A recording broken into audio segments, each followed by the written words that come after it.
जो पार्टी सत्ता में है वो बराबर ये प्रयास कर रही है कि इस धर्मनिरपेक्ष देश को एक खास मजहब के रंग में ढाले।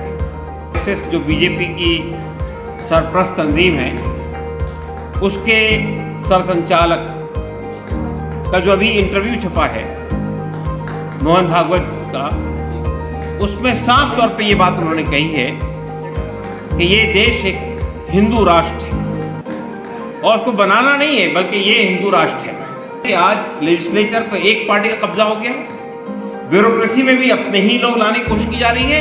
अब एक चीज बाकी रह गई थी, अगर हमें सत्ता वालों से, सत्ताधारी लोगों से कोई नुकसान पहुंचता है तो हम अपनी आवाज लेके जाते हैं जुडिशरी के पास में। लेकिन आप जानते हैं पिछले कई दिनों से बराबर ये कोशिश हो रही है कि जुडिशरी पे कैसे हस्तक्षेप किया जाए। अगर हिंदू राष्ट्र के नाम पर अगर ये देश बनता है तो शायद सबसे पहले उसकी मुखालिफत हिंदू ही करेंगे। हिंदू राष्ट्र की बात आती है तो हमारे सामने वो पूरा प्राचीन काल आ जाता है जिसमें मनुस्मृति की बुनियाद पर लोगों के दरमियान फैसले होते थे, कानून बनता था। यहाँ पे वर्ण आश्रम का निज़ाम चलेगा, ब्राह्मण सबसे ऊपर होगा और बाकी सब नीचे होगा। इस प्रोग्राम का आगाज़ हमारे संविधान के प्रियम्बल पढ़कर हुआ है। हम जानते हैं कि जब मुल्क आज़ाद हुआ था तो उस वक्त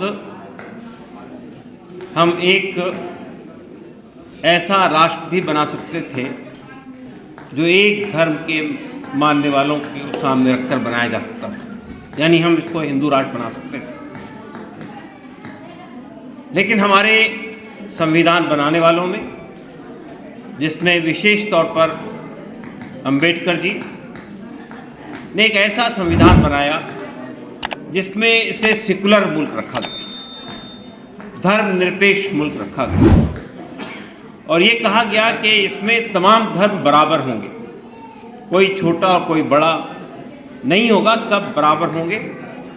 लेकिन स्टेट का कोई रिलीजन नहीं होगा, स्टेट का अपना कोई धर्म नहीं। स्टेट तमाम धर्मों से बराबर का फासला रखेगी, किसी एक धर्म की तरफ उसका रुझान नहीं होगा।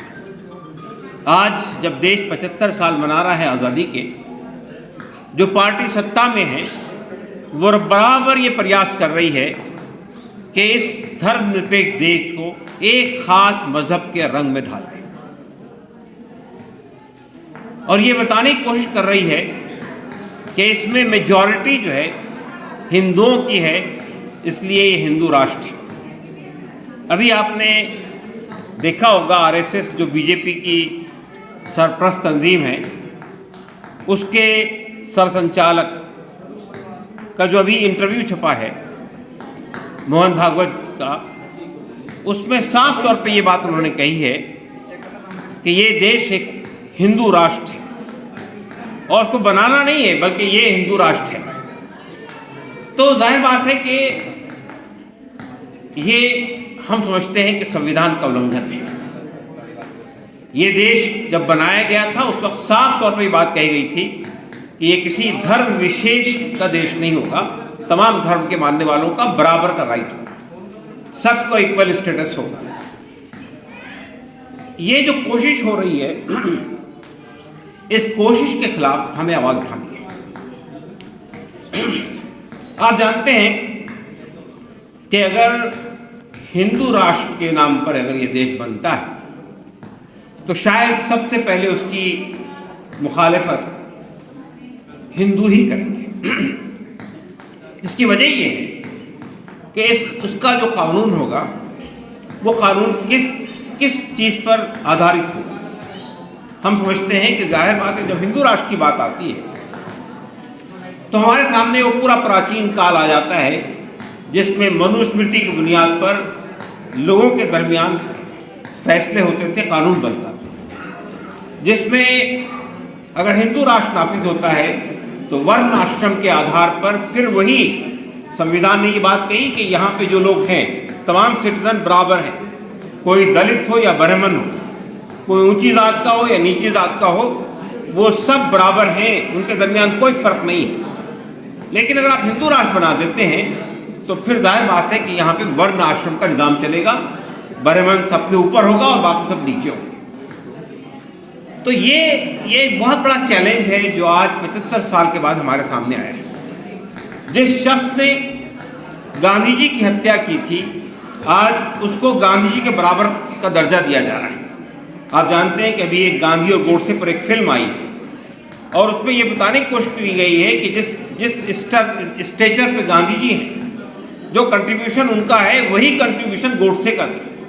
आप सोच सकते हैं कि ये कितना बड़ा इंसल्टिंग रवैया है इस देश में जो लोग आज सत्ता पर बैठे हुए उनका। फिर एक बात और मुझे कहनी है कि आज पिछले 8 साल से हमने जो इतनी कोशिशों के बावजूद इस देश में लोकतंत्र को नाफिज करने की कोशिश की कि ये देश एक डेमोक्रेटिक कंट्री हो।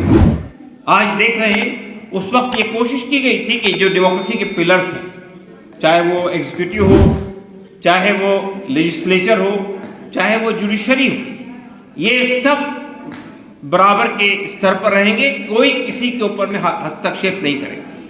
लेकिन आप जानते हैं कि आज लेजिस्लेचर पर एक पार्टी का कब्जा हो गया है, ब्यूरोक्रेसी में भी अपने ही लोग लाने की कोशिश की जा रही है।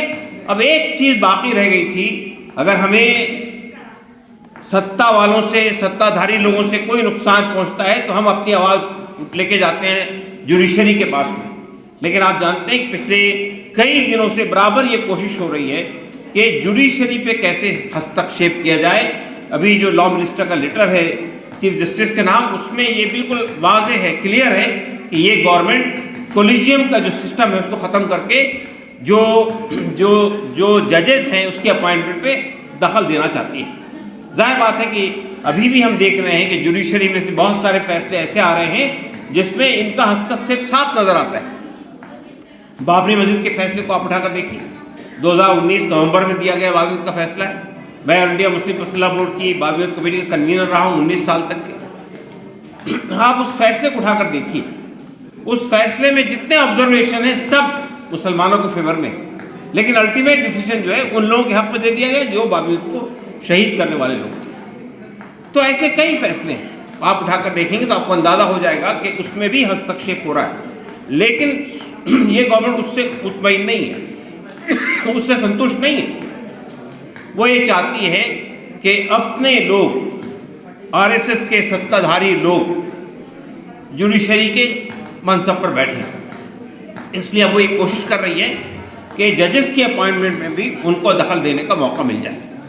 ये तो बात हो गई वो जो डायरेक्ट पिलर हैं डेमोक्रेसी के, डायरेक्ट पिलर हैं लोकतंत्र के। लेकिन आप देखिए कि जो इनडायरेक्टली जो डेमोक्रेसी को बचाने के लिए जो पिलर्स काम करते हैं, चाहे रिजर्व बैंक ऑफ इंडिया हो, चाहे इलेक्शन कमीशन ऑफ इंडिया हो, इस तरह के जो यानी लोकतंत्र को बचाने के लिए, उसको बाकी रखने के लिए जो इदारे, जो इंस्टीट्यूशंस बनाए गए थे, उनमें जो हस्तक्षेप हो गया है वो आपको सामने कि ये इलेक्शन कमीशन ऑफ इंडिया जिस तरह के फैसले करता है, जिस तरह से आज ईवीएम के ऊपर सवाल खड़े हो रहे हैं कि किस तरह से ईवीएम के जरिए छेड़छाड़ की जा रही है, और फिर जिस तरह की भाषा का इस्तेमाल इनके लोग करते हैं अपनी तकरीरों में, उसके खिलाफ अगर कोई सवाल खड़ा किया जाता है उसको रिजेक्ट कर दिया जाता है। इसके बावजूद भी लोग, आज हम देख रहे हैं कि इलेक्शन कमीशन ऑफ इंडिया का जो अपॉइंटमेंट होता है वो डायरेक्टली गवर्नमेंट करती है। रिजर्व बैंक ऑफ इंडिया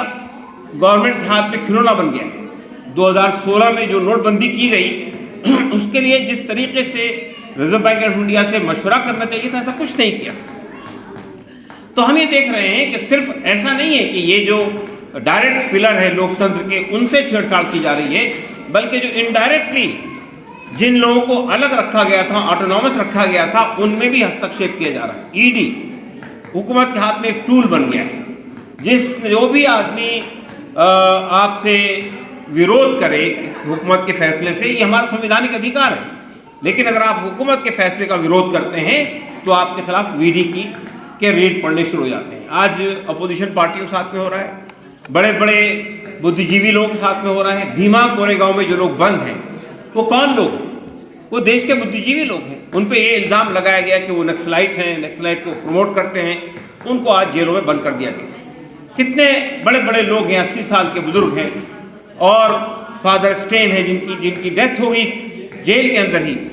आप जानते हैं कि ये जो दिल्ली के दंगे हुए थे, किसने कराए थे, क्यों कराए थे, सब जानते हैं। किसने कहा था गोली मारो सालों को, वो आज मिनिस्टर बन के बैठे हुए हैं।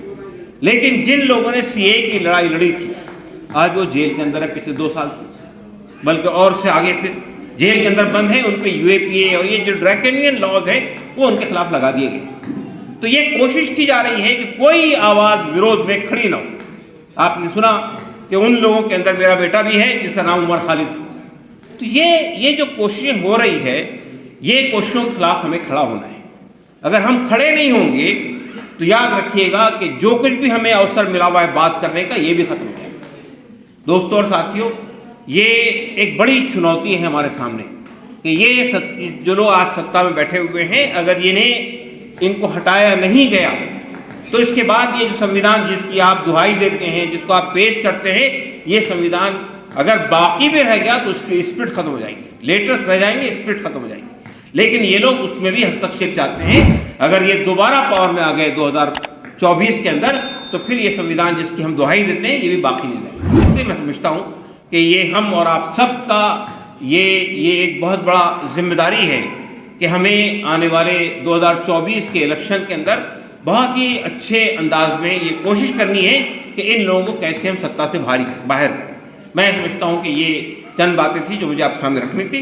शुक्रिया, धन्यवाद।